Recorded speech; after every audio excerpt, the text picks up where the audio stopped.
First, I navigate to my terminal and change into the folder named React Project. I open that folder in Visual Studio Code to set up our development environment. With the terminal open, I scaffold a new Vite application by running npm create Vite at latest.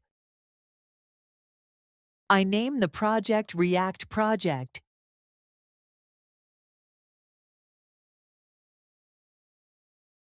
and select React as the framework.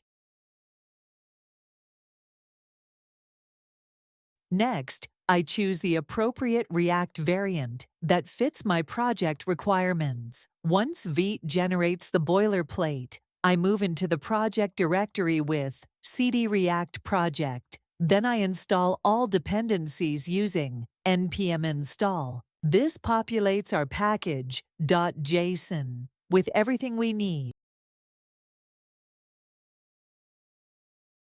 Inside the src folder, you'll find main.jsx and app.jsx, the entry points for our components.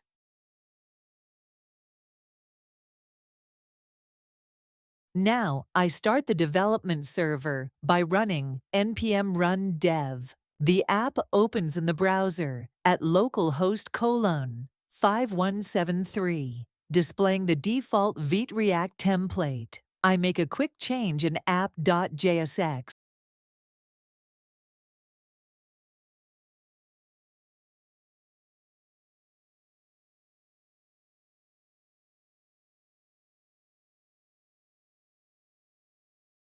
Save the file, and Vite's hot reload instantly updates the browser. And that's it. Our React project is created and running with Vite. From here, you can build out components, add styles, and extend functionality. Happy coding!